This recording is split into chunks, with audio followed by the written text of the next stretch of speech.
পুদিনা কেঁচা আমৰ লগত চাটনি বনাম, তাকে ছিঙি আছোঁ। আৰু মই অকলে অহা নাই, ইহঁতকেইটাও আছে, মানে চৰাইকেইটা ইমান মৰম লগা, কিবা পোক পৰুৱা খাই আছে ইহঁতে।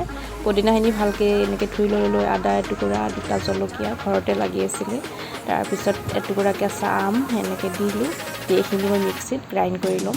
এয়া ৰেডি হৈ গ'ল।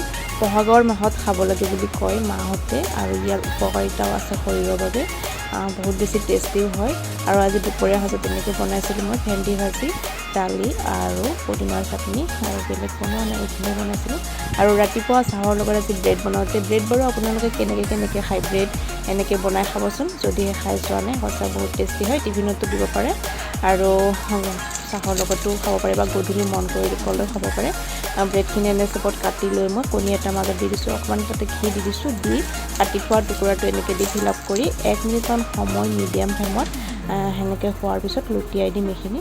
তাৰপিছত এনেকৈ ৰেডি হৈ গ'ল। চাহৰ লগত খাবলৈও ভাল, আৰু টিফিনত ইচ্ছা কৰিলেও দিব পাৰে, আৰু যদিহে গধূলি কিবা এটা চটফটা স্পাইচি খাবলৈ মন যায় তেতিয়াও খাব পাৰে। আজিলৈ আহিছোঁ।